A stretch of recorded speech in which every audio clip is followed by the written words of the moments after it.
मेरा 99.83 परसेंटाइल से जेआरएफ हुआ। तो ये एक बहुत बड़ा आंकड़ा है और आपको जेआरएफ कराने में बहुत ज़्यादा मदद करेगा। तो कुछ नहीं होता है आर्ट्स, मतलब शादी करने के लिए बस एक डिग्री चाहिए। अभी तक पढ़ ही रहे हैं, बूढ़े कि हो गए। पीएचडी करने लगे, बूढ़े हो गए, बाल झड़ गया और घर वालों से पैसे ले रहे हैं। वही पॉलिटिकल साइंस की सर कट ऑफ बहुत हाई जाती है, इसके पीछे का क्या कारण है? 24 के बाद जो पेपर का पैटर्न है उन्होंने पूरा बदल दिया है। पेपर 1 के लिए मैं गाइड भी नहीं बोलूँगा। नमस्कार साथियों, आप सभी लोगों का एक बार फिर से स्वागत करते हैं जेआरएफ जर्नी के इस दूसरे एपिसोड में। और आज हमारे साथ प्रशांत सर जुड़ चुके हैं जो कि पॉलिटिकल साइंस से जेआरएफ हैं। मैं सर इसलिए कह रहा हूं क्योंकि द हिस्टोरिका पे सीवीटी पीजी के लिए बच्चों को पढ़ाते भी हैं और इनके पढ़ाए बच्चे जेएनयू, डीयू और बीएचयू जैसे यूनिवर्सिटीज से अभी मास्टर्स भी कर रहे हैं। तो सर बहुत बहुत स्वागत है आपका। बहुत बहुत धन्यवाद सर। सबसे पहले तो आपने इंटरव्यू ले रहे हैं, इसके लिए बहुत बहुत धन्यवाद, क्योंकि इससे पहले मैं कहीं भी ऐसा एक्सपीरियंस नहीं हुआ है। पहली बार मैं कहीं इंटरव्यू दे रहा हूँ कि आपने अपॉर्चुनिटी दिया, जिसकी वजह से मैं बहुत सारे स्टूडेंट्स से कनेक्ट कर पाया और इसकी वजह से बहुत सारे स्टूडेंट्स जो जेएनयू जा पाए। उसमें ऑब्वियस सी बात है कि मैं यहाँ आया तो आपका बहुत ज़्यादा योगदान है कि ये सर, इसके लिए धन्यवाद। लेकिन मुझे बहुत अंदर से वो लगता है कि इसमें बहुत ज़्यादा आपको क्रेडिट ये मिलना चाहिए। और ये चीज़ें मुझे जेआरएफ की जर्नी में भी थोड़ा हेल्प किया। यहाँ आने के बाद ही मैं जेआरएफ हुआ, इससे पहले भी मैं 2 बार एग्ज़ाम दिया था, उस टाइम जेआरएफ नहीं हो पाया पाया था। तो सर सबसे पहले तो आप अपना एक परिचय दे दीजिए कि आप कहाँ के रहने वाले हैं, आपने अपना ग्रेजुएशन और मास्टर्स कहाँ से करा है और जेआरएफ में आपका कितना परसेंटाइल है? मूलतः सर मैं मुंगेर बिहार के रहने वाला हूँ, लेकिन मैं बिहार में स्टार्टिंग में 10th तक किया हूँ। फिर अलग-अलग जब कभी मैं 4-5 साल के लिए लगभग दिल्ली में रहा हूँ। मैं थोड़ा पॉलिटेक्निक डिप्लोमा मैकेनिकल इंजीनियरिंग से किया था। फिर उसके बाद पहले मैं साइंस बैकग्राउंड से ही प्रॉपर था। अच्छा। उसके बाद मैंने साइंस से चेंज किया हूँ ग्रेजुएशन के टाइम पे। अच्छा। तो ग्रेजुएशन में फिर अपने भागलपुर यूनिवर्सिटी वापस गया था, वहाँ पे किया। कोविड की वजह से एज़ यूजुअल कि भागलपुर यूनिवर्सिटी ने 4 साल में ग्रेजुएशन कराया। हाँ। फिर 4 साल के बाद फिर वहाँ पे एक टीचर मिल गए जो कि बीएचयू से पढ़े हुए थे, जेएनयू से पीएचडी था उनका। अच्छा। अजीत सर थे, उन्होंने मोटिवेट किया कि थोड़ा-सा मास्टर्स किया जाए। मेरा कभी भी प्लानिंग नहीं था कि मास्टर्स करना भी है। जून में पेपर था, मार्च में सर ने बोला कि आगे क्या करना है, तो हम लोग सोच रहे थे वही एज़ यूजुअल कि जनरल कॉम्पिटिशन या पीसीएस-वीसीएस की तैयारी करेंगे। वही कर ही रहे थे, तो सर ने बोला कि ठीक है वो सब करते रहना साथ में, लेकिन मास्टर्स करो तो अच्छी जगह से करो, ऐसे थोड़ा अच्छा एक्सपीरियंस मिलेगा, अच्छा एक्सपोज़र मिलेगा। इस वजह से मैं वहाँ से सीयूटी पीजी के लिए दिया एग्ज़ाम, कोइंसिडेंस से हो गया। उम्मीद भी नहीं था उस टाइम भी, क्योंकि ना कोई गाइडेंस था उस टाइम पे, ना कोचिंग ले पाए थे। बस थोड़ा बहुत जो ग्रेजुएशन में नोट्स किए थे उसी से हो गया। बीएचयू मिल गया, बीएचयू मिलने के बाद तो फिर अच्छा एक अलग चेंजेस देखने को मिले। मतलब आर्ट्स की दुनिया मुझे नहीं पता था कि इतना सही माहौल होता है। मुझे मुझे लगता था कि आर्ट्स मतलब कुछ नहीं, जैसा कि सबको लगता है जनरली। हाँ। कि वो कुछ नहीं होता है आर्ट्स, मतलब शादी करने के लिए बस एक डिग्री चाहिए, ऐसा ही चलता है। लेकिन यहाँ आने के बाद मतलब अलग-अलग तरह के लोग मिले, अलग तरह के, जो कि मुझे इंजीनियरिंग में लगता था कि साइंस बैकग्राउंड के ही लोग इतने डाइवर्स पर्सनैलिटीज़ के होते हैं। इसके बाद यहाँ से आने के बाद जो है, मैंने जैसा कि उसके बाद बीएचयू में जुड़ने के बाद यहाँ से फिर मैंने नेट का 2 बार पेपर दिया। हाँ। पहले 2 बार में मैं सबसे ज़्यादा जो तैयारी किया था वो फर्स्ट टाइम ही किया था, अच्छा। जून 2024 में। हाँ। जिसमें कि मेरा सिर्फ नेट हुआ, जेआरएफ नहीं हुआ। अच्छा। फर्स्ट टाइम ये था मेरा।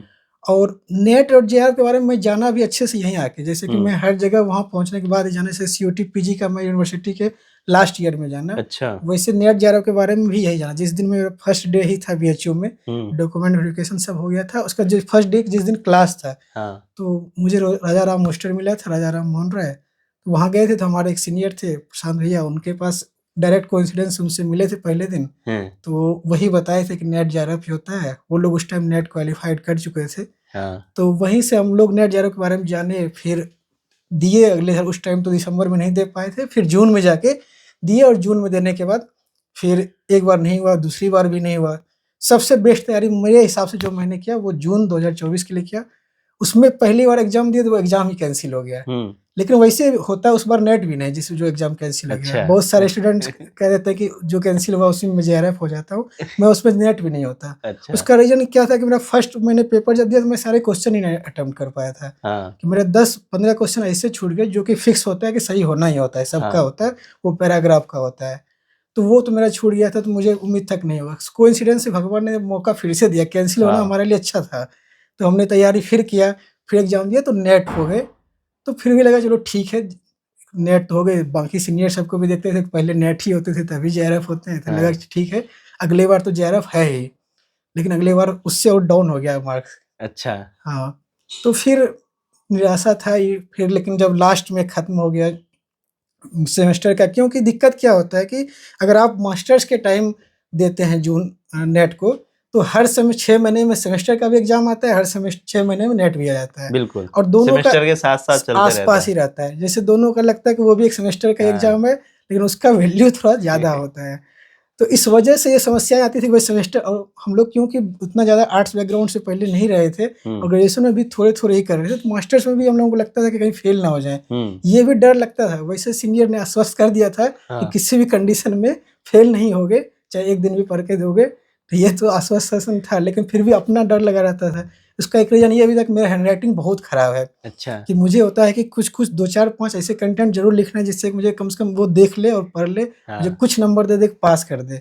नहीं तो अगर सिर्फ़ ऐसे कुछ भी लिख के आएँगे तो वो फेल तो करेगा ही।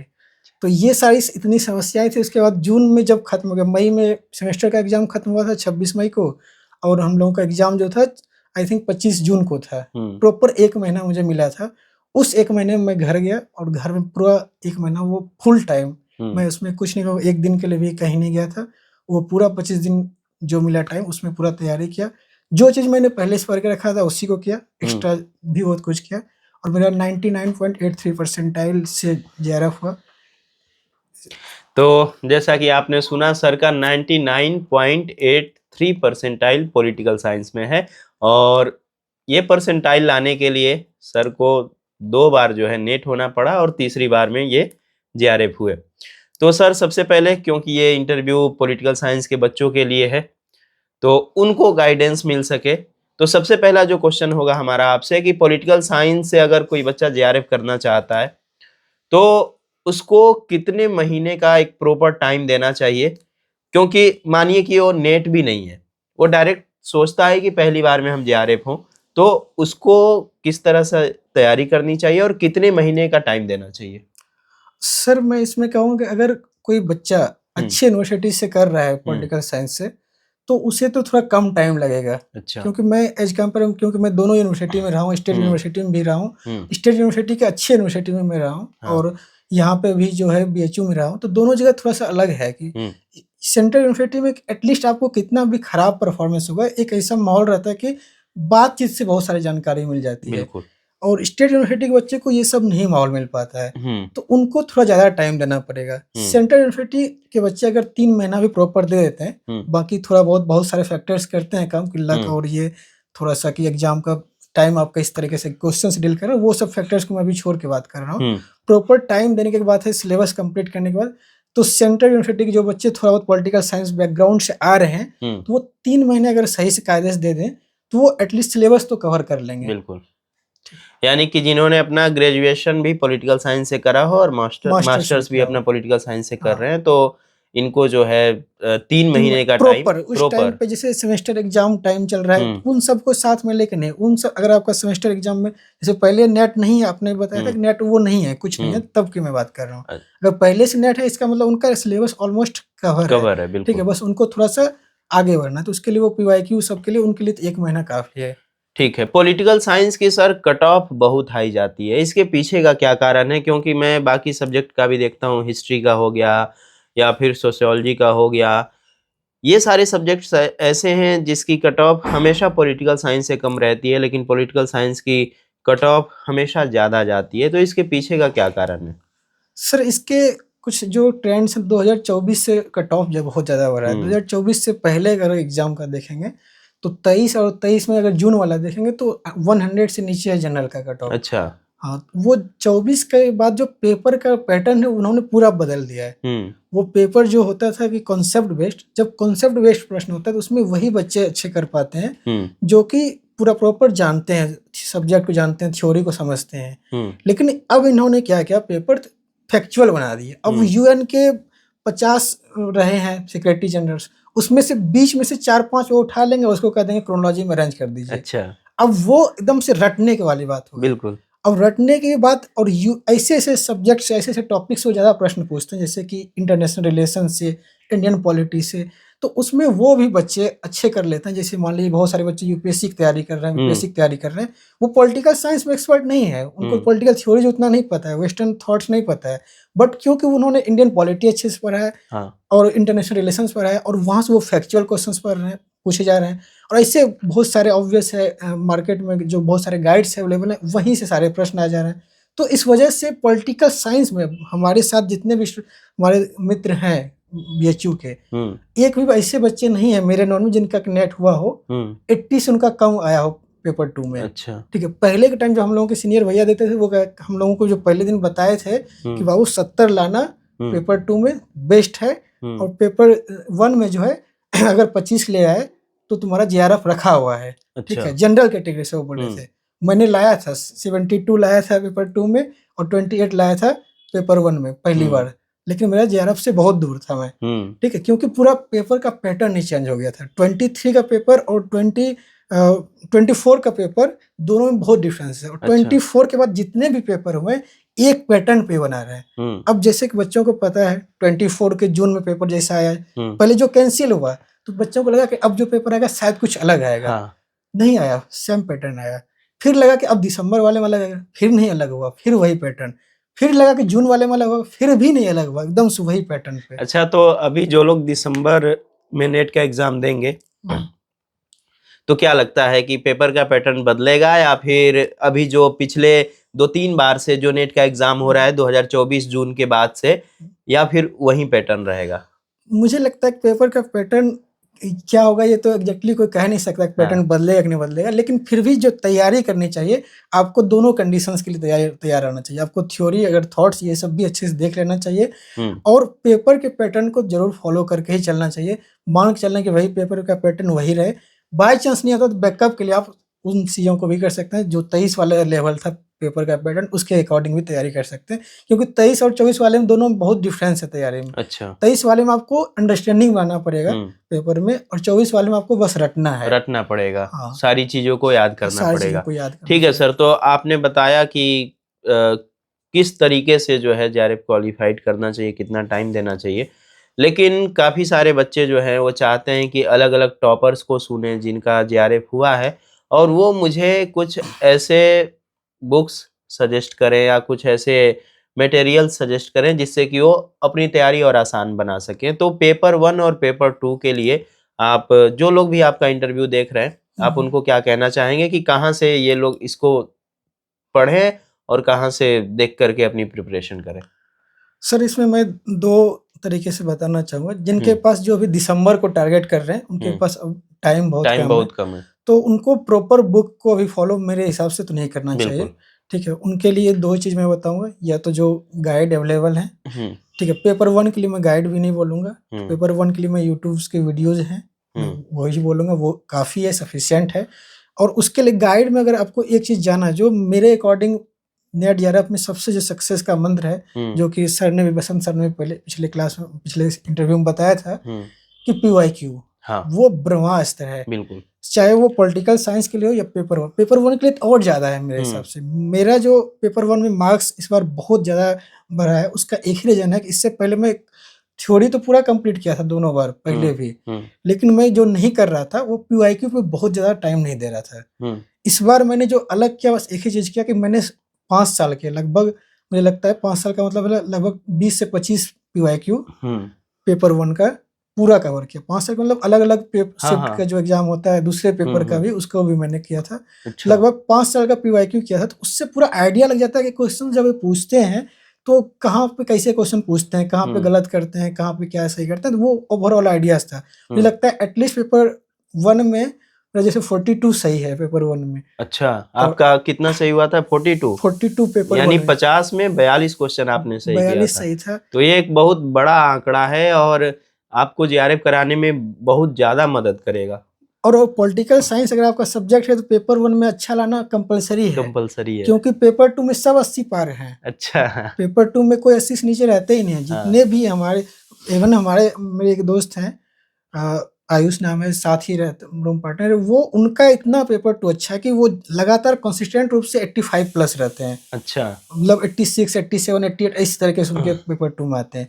वो जो चूकते हैं थोड़ा सा पेपर 1 की वजह से, जो पहले 1-2 बार भी हुआ, कभी 28, कभी 30। इस बार तो अच्छा पेपर 1 में ग्रोथ किए थे, 35 तक गए थे, लेकिन फिर भी नहीं पहुंच पाए। अच्छा।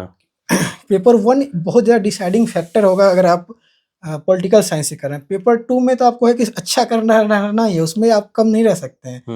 पेपर 1 में भी आपको अच्छा रहना है, यानी कि दोनों साइड आपको अच्छा रहना पड़ेगा। जैसे पहले के टाइम क्या होता था ना कि आप अगर एक सब्जेक्ट में अच्छा कर लिए तो वो थोड़ा कवर हो जाता है। बिल्कुल। अभी जो पेपर का पैटर्न है, इसमें आप कवर नहीं कर पाएंगे। दोनों को ही ठीक दोनों करना को पड़ेगा। बैलेंस करना पड़ेगा, और वो भी एकदम टॉप लेवल पे। अच्छा। हाँ, तो सर पेपर 2 के लिए कुछ बुक्स वगैरह आप सजेस्ट कर सकें पेपर तो? 2 के लिए सर मैं 1-2 गाइड को करूँगा। बुक तो मान लीजिए हर टॉपिक वाइज अलग-अलग बुक्स हैं ही, ठीक है? सभी बच्चे को पता है, तो पॉलिटिकल साइंस के जो भी हम लोग ऑलरेडी बुक लिस्ट यूट्यूब पे है ही। पॉलिटिकल थ्योरी के लिए जैसे आप एंड्रयू वुड्स का भी देख सकते हैं, ओपी गाभा को भी देख सकते हैं। इंटरनेशनल रिलेशंस के लिए एंड्रयू वुड्स से अच्छा कोई नहीं, डायरेक्ट क्वेश्चंस वहाँ से छपते हैं। अच्छा। एकदम डायरेक्ट उनके 4 स्टेटमेंट कुछ लिखा रहता है, वहीं से उठा के बना देते हैं। एनटीए का फेवरेट बुक है इंटरनेशनल रिलेशंस से। हाँ, सीयूटी पीजी में भी डायरेक्ट वो 3 स्टेटमेंट, चाहे वो स्टेटमेंट उनके अकॉर्डिंग ही क्यों ना, एंड्रयू वुड्स का अपना जो पर्सपेक्टिव है वही उठा के वो रख देते हैं। तो वो एंड्रयू वुड्स के लिए आईआर और पॉलिटी के लिए सबको पता ही है, लक्ष्मीकांत से बेस्ट कोई बुक है नहीं। तो ये सब बुक तो कॉमन बुक है ही। इसके अलावा जो एग्जाम टाइम में जो 1 मंथ पहले है, क्योंकि आप बुक सारे नहीं कर सकते हैं कवर, आपको जो गाइड है, मैं एक गाइड फॉलो किया था पोल साइंस हेल्प का, पॉलिटिकल साइंस के लिए। वो गाइड बहुत अच्छा है। उसमें क्या-क्या है कि ये सारे जगह का पूरा फैक्ट शीट उन्होंने बनाया है, सिर्फ फैक्ट लिखा है। अब जो चीज़ें, और उसी तरीके से क्वेश्चन भी पूछ रहे हैं, फैक्ट शीट बना रहे थे पहले से भी, लेकिन क्वेश्चंस जो पूछा जा रहा है वो उन्हीं के हिसाब से। पूरा पोल साइंस अगर हेल्प गाइड कोई पूरा कर ले अच्छे से कायदे से, क्योंकि करना भी मुश्किल है, पेज 200 पेज है, लेकिन हर पेज में कम से कम 30-40 फैक्ट है। 30-40 फैक्ट को याद करना अपने आप में बड़ी बात होती है। अच्छा। तो वो सारे अगर गाइड कोई कर ले तो मान चलिए 80 प्लस तो उसका है। अच्छा। हाँ, पोल साइंस हेल्प का। और जो सीकर का पीवाईक्यू, जो सीकर ने पीवाईक्यू सॉल्यूशन के साथ किया है, और भी उसमें सॉल्यूशन अच्छा इंप्रूवमेंट हो सकता है, ठीक है? वो सॉल्यूशन बहुत सारे क्वेश्चंस के जनरल सॉल्यूशंस दिए हैं, वो सॉल्यूशन बहुत ज़्यादा कम नहीं, लेकिन हाँ, ये है कि कम से कम आप क्वेश्चंस देखने के लिए उनके चैप्टर वाइज, यूनिट वाइज उन्होंने करके रखा है, उसको आप फॉलो कर सकते हैं। ओके, ठीक है सर। पॉलिटिकल साइंस से जेआरएफ करने के बाद अगर कोई बच्चा पॉलिटिकल साइंस से जेआरएफ कर लेता है तो उसके बाद उसके पास कौन-कौन से ऑप्शंस होते हैं? सर जेआरएफ करने के बाद, नेट जेआरएफ में तो ज़्यादा कुछ है नहीं कि जेआरएफ के बाद बस यही कि आपको फेलोशिप मिलेगा, जो कि अच्छा खासा अमाउंट रहेगा कि आपको एक गवर्नमेंट जॉब के बराबर, बहुत सारे गवर्नमेंट जॉब के बराबर का अमाउंट मिलेगा। उसके बाद जेआरएफ के बाद तो आप बस पीएचडी में जब जाएंगे तो वहाँ पे आपको फ़ायदा है। बाकी तो ऐसे आप अगर रिसर्च में बहुत सारे कहते हैं इंटर्नशिप सब आता है, तो वो तो आप वैसे भी कर सकते हैं, नेट के बेसिस पे भी कर सकते हैं। बहुत जगह हम लोगों के क्लास से भी बहुत लोग गए हैं, अभी इंटर्नशिप के लिए भी गए हैं कुछ लोग वो तो नेट पे भी 1-2 लोग गेस्ट फैकल्टी के लिए भी कुछ जगह पे गए हैं, तो वो तो नेट के बाद ही आप एलिजिबल हो जाते हैं, उसमें जेआरएफ का कोई रोल नहीं होता। जेआरएफ से आप पीएचडी में आपको फ़ायदा होगा। अच्छा। हाँ, सबसे जो यानी जब पीएचडी में एडमिशन ले लेंगे तभी स्कॉलरशिप मिलेगा। यस, जेआरएफ के बाद मेन फायदा वही है, क्योंकि ज़्यादातर लोग जो एकेडमिक में अगर जाना है तो वो पीएचडी करना चाहते ही हैं, और पीएचडी अगर कर रहे हैं, अगर अपने पैसे से कर रहे हैं, तो बहुत वो आता है कि घर वाले और बाकी समाज सब आपको ऐसे निगाह से देखता है कि अभी तक पढ़ ही रहे हैं, बूढ़े हो गए, पीएचडी करने लगे, बूढ़े हो गए, बाल झड़ गया और घर वालों से पैसे ले रहे हैं। वही ऐसा ही चलता है पीएचडी करने के टाइम।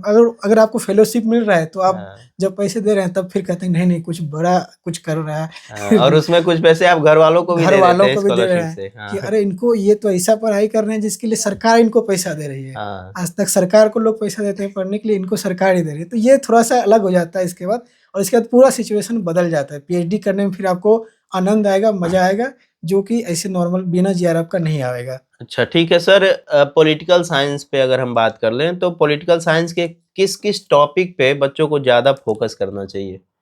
और सर अभी के जो ट्रेंड्स हैं उसके हम्म, हिसाब से 2 यूनिट जो है आपके, बहुत सारे यूनिट्स हैं, 10 यूनिट्स हैं, उसमें से 2 हम्म, यूनिट्स पे आपको बहुत ज़्यादा फोकस करना चाहिए। उसमें है इंडियन पॉलिटी और इंटरनेशनल रिलेशंस, ठीक अच्छा, है? और ये यूनिट में भी मैं अगर कुछ टॉपिक का बात करूँ तो इसमें जो भी इंस्टीट्यूशंस हैं, उनके जो चीफ सेक्रेटरीज होते हैं या चेयरपर्सन्स होते हैं, हम्म, उनका क्रोनोलॉजी आजकल ये बहुत पूछते हैं। अच्छा, इवन कि ये इस बार तो और खतरनाक किए थे, इन्होंने क्या किया था, चीफ जस्टिस लगभग 52 लगभग हो चुके हैं, उसमें हम्म, से 4 चीफ जस्टिस को उठाए थे। अच्छा, और ये नहीं बोले क्रोनोलॉजी में अरेंज करना, उनका एग्जैक्ट डेट, मंथ, ईयर हम्म, दिया था लिखा हुआ, बोला था कि इनको मिलाओ कि उनसे किसका है।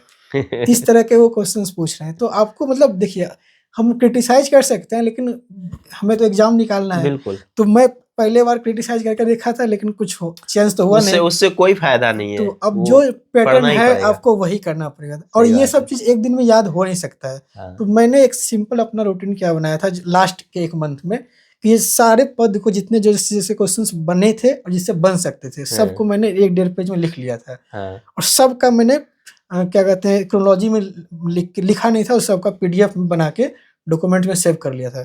सुबह जब भी मैं पढ़ाई स्टार्ट करता था तो सारे क्रोनोलॉजी बस एक-एक बार रीड करता था शुरू से अंत तक, अच्छा, सबको। जैसे उसमें लोकसभा के, राज्यसभा के सीट पूछते हैं, नॉर्मल सीट पूछे कहाँ से किसका है तो वो नहीं पूछते हैं वो। हुँ, वो पूछेंगे एससी-एसटी से बताओ किसका कितना सीट है, अच्छा, ठीक है? वो ऐसे करके क्वेश्चंस बनाते हैं। तो आपको वो भी देख के रखना पड़ेगा। तो मैंने ये सब कुछ उसके जितने भी पॉसिबल चीज़ हो सकते हैं, सारा कुछ को मैंने एक डॉक्यूमेंट्स बनाया था, पीडीएफ बनाया था, उसमें सब कुछ कर लिया था। हुँ, लगभग मुझे डेढ़ घंटा 2 घंटा लगता था बस उस क्रोनोलॉजी को पूरा रिवाइज करने के लिए। मैं रटता कभी नहीं था, बस शुरू से स्टार्ट करता था, सबको एक-एक करके देखते रहता था। उसमें जैसे बीच-बीच में कोई अच्छा इंटरेस्टिंग आदमी आ गया, तो उसको अच्छे से देख लिया, एक कहानी कुछ जोड़ लिया कि अच्छा इसके बाद ये आए थे, इस टाइम पे ये आए थे, तो इस तरीके से। अच्छा तो सर जैसे पॉलिटिकल साइंस से कोई बच्चा नेट जेआरएफ करना चाहता हो, वो बड़ा परेशान रहता है एक अच्छे पीवाईक्यू के लिए, अच्छे कंटेंट के लिए, तो हम लोग उसमें कुछ सहायता कर सकते हैं इनकी? हाँ, अगर बच्चों का डिमांड होगा, अगर लोग चाहेंगे तो, क्योंकि मैं भी खुद बहुत परेशान रहा था, मैं खुद हाँ, पीवाईक्यू में क्वेश्चंस के आंसर खोज-खोज के ऐड ऑन करते रहता था। अगर स्टूडेंट्स का डिमांड होगा, अगर वो कहेंगे, तो मैं उनके लिए एक अच्छा सॉल्यूशन पीवाईक्यू का सॉल्यूशन तो आपको अवेलेबल हो जाएगा, लेकिन कुछ जगह है भी तो बस नॉर्मल एवरेज सॉल्यूशन है। ऐसा सॉल्यूशन होना चाहिए मेरे हिसाब से। पीवाईक्यू को अगर आप 20 पीवाईक्यू आप कर रहे हैं, तो उसको भले 2 घंटा लग जाए करने में, लेकिन उस पीवाईक्यू के हर टॉपिक में जो भी टॉपिक से क्वेश्चन आ गया, हुँ, उसका जनरल उसी टाइम पूरा ओवरऑल थ्योरी आपको पता होना चाहिए। अच्छा, पीवाईक्यू जैसे पहले भी बहुत लोग करते हैं, मैं इस हुँ, बार मेरे जितने भी लोग दोस्त मिलते हैं पूछते हैं कि क्या गाइड, मैं उनको यही कहता हूँ पीवाईक्यू तुम जो लगा रहे हो, पीवाईक्यू लगाना और पीवाईक्यू करना दोनों में अलग है। सही बात है, पीवाईक्यू लगाने का मतलब आप क्वेश्चन देखे उसका आंसर देखे हो बस गया, वो उससे नहीं होगा, उससे वो नहीं होगा। फायदा बहुत नहीं हुँ, करेगा, उससे मैक्सिमम 4-5 क्वेश्चन मिल जाए। पीवाईक्यू को करने का मतलब है कि पीवाईक्यू जैसे क्वेश्चंस अगर पूछा गया है डब्ल्यूटीओ के चेयरपर्सन से, तो एक बार पूरा चेयरपर्सन हाँ, देख लिया जाए चेयरपर्सन देख कि लो, सही कहाँ बात है। से क्या पूछा गया। हुँ, डब्ल्यूटीओ का और 2-3 बातें जान लीजिए, डब्ल्यूटीओ बिल्कुल, का फॉर्मेशन कब हुआ, हुँ, इसके मेंबर का क्या क्राइटेरिया है, बिल्कुल, उसको पूरा देख लीजिए। यानी पीवाईक्यू एक पूछा गया है और उससे अब आपको 10 क्वेश्चन 10 बनाना है। क्वेश्चंस बनाना हुँ, है, वही कि आप उसके 10, क्योंकि होता यही है कि एग्ज़ाम में कि एक बार अगर पूछा गया है, एग्ज़ैक्ट क्वेश्चन नहीं पूछेगा, उसी के ऑप्शंस में से या उसी थ्योरी में से कुछ और पूछ लेगा। हुँ, पूछेगा वहीं से कि 10 यूनिट है, वो पूछना उसी को वहीं से है। कितना वो डाइवर्स जा सकता है, जितना जा सकता है वो चला गया है, ठीक है? बस अगर आप उसको, और बहुत सारी चीज़ें ऐसी होती हैं जिसको आप बार-बार रिवीजन करना होता है। अगर डब्ल्यूटीओ मान लीजिए 3-4 बार पीवाईक्यू में मिल गया अलग-अलग तरह के क्वेश्चंस में, तो आप पूरा डब्ल्यूटीओ को पूरा रिवाइज हो जाएगा आपको पीवाईक्यू करने के टाइम ही। अच्छा। तो देखो भाई अगर आप जेआरएफ करना चाहते हो पॉलिटिकल साइंस से और पीवाईक्यू का एक अच्छा सॉल्यूशन चाहते हो तो कमेंट बॉक्स में ज़्यादा से ज़्यादा कमेंट करना। प्रशांत सर जो है आप सभी लोगों के लिए पीवाईक्यू का सॉल्यूशन लेकर के आएँगे और अच्छे से जो है इसको कवर कराएँगे क्योंकि अभी दिसंबर में आपका एग्ज़ाम है, इसके बाद भी कई सारे एग्ज़ाम होंगे, साल में 2 बार एग्ज़ाम होगा आपका नेट जेआरएफ का। तो उसमें जो है ये पीवाईक्यू का सॉल्यूशन काफ़ी मदद करेगा आपको। सर आप अपनी तरफ से कुछ सुझाव या सलाह देना चाहते हैं जो बच्चे प्रिपरेशन कर रहे हैं उनको? मैं तो एक ही सुझाव देना चाहता हूँ सर कि जो चीज़ें तैयारी करना है अगर आपको, तो टाइम जैसे अभी तो है कि लास्ट ईयर पे ही आप फॉर्म अप्लाई कर सकते हैं। हुँ, तो आप थोड़ा-थोड़ा ना पहले से प्रिपेयर कीजिए, उसके सिलेबस को एक बार देख लीजिए क्या-क्या चीज़ें हैं और पेपर 1 को एकदम से इग्नोर मत कीजिए। बहुत बिल्कुल। सारे स्टूडेंट्स ये बहुत गलतियां करते हैं कि क्योंकि पेपर उनको मैथ नहीं आता है, कई लोगों को रीजनिंग नहीं आता है, बच्चे डर जाते हैं डर किसी जाते हैं। एक की वजह से, वो चाहे मैथ से 2-4 ही क्वेश्चन आए, अब जिनको मैथ नहीं आ रहा है वो मैथ सोच करके पूरा पेपर 1 छोड़ देंगे। तो पेपर 1 को इग्नोर नहीं करना है भाई, ये मेरा और भी पेपर एक्सपीरियंस 1 रहा है। में मैथ और डीआई को तो बिल्कुल नहीं इग्नोर करना है, क्योंकि मैथ डीआई अगर आप कर लेंगे तो आपका कम से कम 5 तो डीआई आएगा ही। 5 लगभग मैथ और रीजनिंग मिला के भी आता है। 10 क्वेश्चन तो फिक्स हैं कि आएंगे ही। और उस 10 प्रश्न को अगर आप छोड़ दिए, एकदम से तुक्के पे लगा दी, तो कभी हो सकता है 6 भी सही हो गया, कभी 2 ही सही होता है। मेरे खुद एक साथी था कि एक बार उसने मैथ में डीआई में तुक्का लगाया, 5 में से 3 सही हो गया। अगली बार जब एग्जाम दिया तो 5 में 1 ही सही हुआ। तो सही बात तुक्का है। कब कितना सही होगा उसका कोई कहना मुश्किल है। थोड़ा बहुत देखिए, नेगेटिव मार्किंग नहीं है तो ऑब्वियस है, थोड़ा बहुत फैक्टर करता है कि आपका कितना गेसिंग सही होता है। लेकिन मुझे लगता है गेसिंग भी आपका तभी आता है जब आप बहुत सारे क्वेश्चंस का प्रैक्टिस किए हो, तब आप गेस जो करेंगे वो सही होता है। जब आप बहुत सारे पीवाईक्यू नहीं करके जाते हैं, जैसा कि मैंने करके नहीं जाता था, तो मैं जो भी तुक्का लगाया था पहले नेट जिसमें हुआ था, सारे तुक्के मेरे गलत हुए थे। यानी आपके हिसाब से तुक्का लगाना अच्छा काम नहीं है जेआरएफ के एग्जाम में? नहीं, लगाना तो चाहिए, लेकिन अच्छा। ये नहीं कह रहा हूँ कि लगाना गलत नहीं है। मेरा खुद कुछ बहुत सारे प्रश्न हैं जो कि तुक्के की वजह से या गेस से सही हुआ। एक मैं प्रश्न का आपको एग्जांपल देता हूँ। पेपर 1 में था 2 प्रश्न। एक वो आया था राजा क्या कहते हैं, पिक्चर से आया था। अच्छा। आलम आरा, एक राजा हरिश्चंद्र, दोनों पिक्चर उसने पूछा था। तो पहले प्रश्न जो मुझे मिला उसमें पूछा कि राजा हरिश्चंद्र कब बनी थी, ये प्रश्न था। तो मुझे एग्जैक्ट ईयर याद नहीं था उसका, तो मुझे लगा कि 30-31 के आसपास ही बना होगा, तो मैंने 31 पहले लगा दिया, जो कि गलत था आंसर। फिर आगे जब गया तो फिर एक प्रश्न आया था कि आलम आरा कब बना था, और आलम आरा जो बना था वो 31 बना था। ये उसमें लास्ट जो ऑप्शन था वो 31 ही था, 1931। तो मैंने सोचा कि अब जब 31 ही लास्ट में, ये मुझे पता था कि आलम आरा से पहले राजा हरिश्चंद्र बना, इतना मुझे पता था। अच्छा। कि आलम आरा से पहले राजा हरिश्चंद्र बना है, और इन दोनों में से कोई एक तो 31 में बना है। तो यानी कि पहले बना है तो आलम आरा बाद में बना है, तो 31 उसको किए। जब ये 31 हुआ तो वो नहीं हुआ 31। हाँ। उसको गए वापस किए, 31 जैसा कुछ लगा तो 13 हम लगा दिए, और दोनों मेरा प्रश्न सही हो गया। अच्छा। तो ये होता है कि देखिए, मुझे इतना ही पता था कम से कम कि आलम आरा बाद में बना है, राजा हरिश्चंद्र पहले बना था। तब मेरा वो वाला क्वेश्चन तुक्के से सही हो गया। वो तुक्का लगाने के लिए इतना पता होना चाहिए। हाँ, तुक्का लगाने के लिए भी बुद्धि होना कुछ चाहिए आदमी के पास। क्वेश्चंस जो है डायरेक्ट आंसर नहीं पता हो, कुछ बातें पता हो, उसको आप लगा के। एलिमिनेशन मेथड बहुत काम करता है नेट पे। नेट के एग्जाम में एलिमिनेशन मेथड, क्योंकि निगेटिव मार्किंग है नहीं, तो आप सारे क्वेश्चंस का आंसर करेंगे। एक भी छोड़ के आ रहे हैं वो तो पाप है, अगर आप छोड़ के आ रहे हैं। तो निगेटिव मार्किंग है नहीं तो एलिमिनेशन मेथड लगाए, जितना हो सके क्वेश्चन ऑप्शंस को एलिमिनेट करने से बहुत बार एंट्री के क्वेश्चन सॉल्व हो जाते हैं। ठीक है, तो और कुछ? बस यही मैं कह रहा हूँ कि वो लोग पीवाईक्यू ज्यादा फोकस करें, पेपर 1 के मैथ डीआई इन सब पे पूरा फोकस करें। और जैसा कि मैं एक चैनल का रिकमेंडेशन दूंगा अभी के लिए, क्योंकि आने वाले टाइम में तो उन सब चीजों में भी जो दिक्कतें हम लोग खुद, पेपर 1 का नोट्स और बाकी चीज तो हमारे चैनल पे अवेलेबल है ही। और अभी के लिए अगर वीडियोज के रूप में, क्योंकि हम लोग अभी नहीं पॉलिटिकल साइंस का वीडियोज नहीं दे रहे, पॉलिटिकल साइंस का या पेपर 1 का जो है, पेपर 1 के लिए मैं एक चैनल को रिकमेंड करूंगा। अपनी यूनिवर्सिटी नाम का एक चैनल है, उस चैनल पे मैंने, वो बहुत हेल्पफुल रहा था इसलिए क्योंकि वो रिवाइज पूरा सिलेबस को 8-9 घंटे का मैराथन लेते हैं। अच्छा। हर यूनिट वाइज। अच्छा। यानी 10 यूनिट तो 10 मैराथन होगा। वो एग्जाम से लगभग 12-15 दिन पहले स्टार्ट करते हैं। हर दिन एक मैराथन होता है। वो बहुत इंपॉर्टेंट है, बहुत ज्यादा इंपॉर्टेंट है, क्योंकि उससे बहुत सारे प्रश्न भी डायरेक्ट आए थे, डायरेक्टली या इनडायरेक्टली। और उससे पीवाईक्यू लगाने का, क्योंकि उनका जो बेस होता है, जो उन्होंने रिसर्च वो करते हैं, पीवाईक्यू बेस्ड रिसर्च करते हैं और वहीं से प्रश्न आते हैं। तो बहुत इंपॉर्टेंट था, बहुत ज़्यादा मेरे को हेल्प किया था। और क्योंकि मेरे को हेल्प करने से पहले मेरे एक दोस्त को हेल्प किया था। अच्छा। उन्होंने मुझे रिकमेंड किया था, उनका भी 40 नंबर आया, 40 क्वेश्चन सही हुआ था दिसंबर वाले में। मेरा 42 से भी 2 ज़्यादा हो गया था। बस मैंने भी सेम पाथ फिर अपनाया था। पहले तो कुमार भरत सर का देखा, तो कुमार भरत सर से मेरा 28-30 हो रहा था सही। लेकिन ये जो ज़्यादा फैक्टर बढ़ा है उसमें पीवाईक्यू और उनका वीडियो दोनों हेल्प किया था। ठीक है, तो जैसा कि आपने अभी प्रशांत सर को सुना, किस तरीके से प्रिपरेशन करना है पॉलिटिकल साइंस जेआरएफ के लिए, और कौन कौन से बुक्स फॉलो करने हैं। पेपर 1 के लिए इन्होंने बता दिया है कि कहाँ से क्या क्या आप देख सकते हो, और हम लोग खुद लेकर के आएंगे। अगर आप कमेंट करते हैं तो आपके लिए पीवाईक्यू का सॉल्यूशन, नोट्स, काफ़ी सारी चीज़ें। और इसके लिए आपको द स्टोरी का ऐप को डाउनलोड करना होगा। ऐप का लिंक इसी वीडियो के डिस्क्रिप्शन बॉक्स में हमने दे दिया है। हमारे यहाँ हिस्ट्री का यूजीसी नेट का कोर्स ऑलरेडी चल रहा है। अगर आप चाहते हैं तो हम जल्द ही आपके लिए भी टेस्ट सीरीज लेकर के आएंगे पॉलिटिकल साइंस का, जो कि सर के द्वारा और भी जो लोग हमारे टीम में हैं जो ऑलरेडी पॉलिटिकल साइंस से नेट हैं, तो उन लोगों के द्वारा बनाया गया जो टेस्ट सीरीज है आपको मिलेगा। अगर ये वीडियो अच्छी लगी हो तो जरूर से अपने दोस्तों तक भी शेयर करिएगा, लाइक करिएगा, और भी कुछ अगर आप पूछना चाहते हैं तो कमेंट बॉक्स में कमेंट करिएगा। ख्याल रखिएगा, बहुत बहुत धन्यवाद।